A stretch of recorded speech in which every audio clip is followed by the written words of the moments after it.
फरमाते हैं कि मैं ना मजदूर लेने गया, बगदाद के चौक में मजदूर बैठे होते थे, तो मेरी उन मजदूरों में से ना एक नौजवान बच्चे पे नजर पड़ी। बड़ा कमजोर सा वजूद था, लेकिन चेहरे पर इबादत का निशान था। माथा बताता था कि नमाज का बड़ा ख्याल रखता है। मैं उसके करीब गया।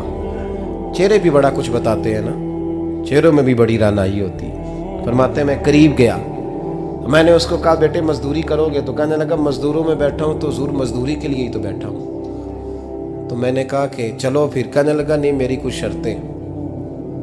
मैंने कहा बताओ। कहने लगा पहली शर्त यह है कि लोग 4 दिनार दिहाड़ी लेते हैं, मैं 3 दिनार लूँगा। मैंने कहा यार भाई तो बड़ी बेहतरीन है, बाकी भी इस तरह की रख ले। उसने कहा हुजूर दूसरी शर्त यह है कि मैं आपकी मुकम्मल बात मानूंगा, लेकिन जब अजान हो जाएगी फिर आपकी नहीं सुनूंगा। तीसरी बात उसने ये की कि हुजूर मैं आपके घर में काम करूंगा पर आपके किसी सवाल का जवाब नहीं दूंगा। कहते मैंने कहा यार तू बड़ा अजीब है, शर्तें तो मालिकों की होती हैं। कहने लगा जी बहरहाल मैं शर्तें लगा के जाता हूँ। फरमाते मैं उसे घर ले आया, काम मैंने उसको बताया, तो जो काम मजदूर सारे दिन में करता है ना उसने 2 घंटे में ही कर दिया। हमारे मजदूर सिगरेट पीने में भी तो आधा घंटा लगाते हैं, वो चाय पीने जाएं तो पौना घंटा वहाँ। उनको भी तो दयानतदारी करनी चाहिए कि नहीं करनी चाहिए? ने मुआहदा किया है ना जी, तो पूरा उतरना चाहिए ना। कहते 2 घंटे में। अब काम जब बंदा शुरू कराता है तो काम और निकल आता है। कहते काम मैंने उसको और बता दिया, वो करने लगा। उसने मिट्टी निकाल के रखी थी बाहर रास्ते में, तो अजान हो गई जोर की। उसने वहीं कुदाल छोड़ी कही और चलने लगा। तो मेरा बेटा कहने लगा इसको जरा बराबर कर दो। कहने लगे चुप कर जा, तेरे बाप से बात हुई थी, जब अजान होती है तो मैं किसी और की नहीं सुनता, सिर्फ अल्लाह रसूल की सुनता हूँ। कहते हो मस्जिद चला गया, नमाज पढ़ के आया तो दोपहर का वक्त था। मेरी बीबी कहने लगी इसको को खाना खा ले। कहते हमने कहा खाना खा लो, तो कहने लगा मैंने रोज़ा रखा हुआ, रमज़ान भी नहीं था, नफली रोज़ा रखा हुआ। फरमाते हैं शाम हुई, मैंने 3 दिनार दिए, तो मैंने कहा तेरा नाम क्या है? कहने लगा मैंने आपसे कहा था मैं किसी सवाल का जवाब नहीं दूंगा। कहते वो चला गया। अगले दिन मैं फिर लेने गया उसे, काम कुछ और निकल आए, तो लोगों ने बताया वो सिर्फ हफ्ते वाले दिन आता है। मैंने कहा क्यों? कहने लगे जी वो कहता है मेरा हफ्ते का खर्चा 3 दिनार है, जब 3 दिनार कमा लेता हूँ तो बाकी सारा टाइम अल्लाह रसूल की जिक्र में गुजार दिया करता हूँ। फरमाते हैं जी अगले हफ्ते मैं फिर लेने गया, मैंने पूरा हफ्ता इंतज़ार किया कि काम उसी से कराना है। मैं जब गया तो मैंने कहा चलो। कहने लगा मेरी शर्तें याद है ना?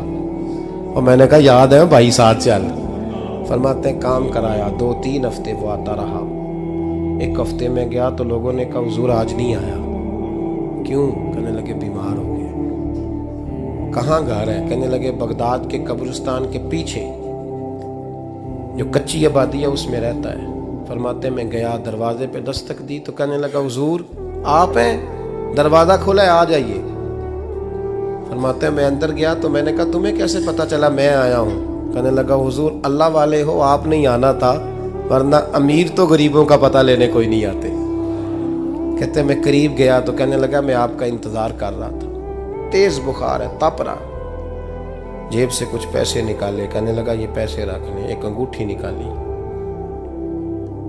कहने लगा हुजूर आज रात को मेरा इंतकाल हो जाएगा, इन पैसों का कफन खरीद के सुबह जनाजा पढ़ के मुझे दफन कर देना, और जब दफन करो तो ये अंगूठी लेके असर के बाद हारून रशीद के पास जाना।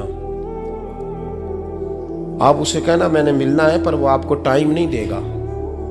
आप उसको आवाज़ दीजिएगा कि तेरी एक अमानत है मेरे पास, फिर वो आपसे मिलेगा तो अंगूठी दे दें, फिर आप मेरी तरफ से फारिग हैं। हज़रत फरमाने लगे तेरा नाम? और कहने लगा हुजूर वक़्त थोड़ा है, आज रात मैंने जाना है, बड़ी लंबी माफ़ी मांगनी है रब करीम से, अगर मुनासिब समझे तो मुझे अपने रब से तन्हाई कर दे दें। फरमाते हैं मैं आ गया, पर उसकी बातों ने मुझे सारी रात सोने नहीं दिया। फरमाते हैं सुबह बड़ी मुश्किल से सूरज निकला, मैं गया दरवाजे पे हाथ रखा तो दरवाज़ा खुला हुआ था। अंदर दाखिल हुआ तो खुशबुएं मेरा इस्तकबाल कर रही थी। जब चेहरे से कपड़ा हटाया तो उसका तो इंतकाल हो चुका। इंतकाल हो चुका है, ऐसे है जैसे किसी का दीदार करके सोया है।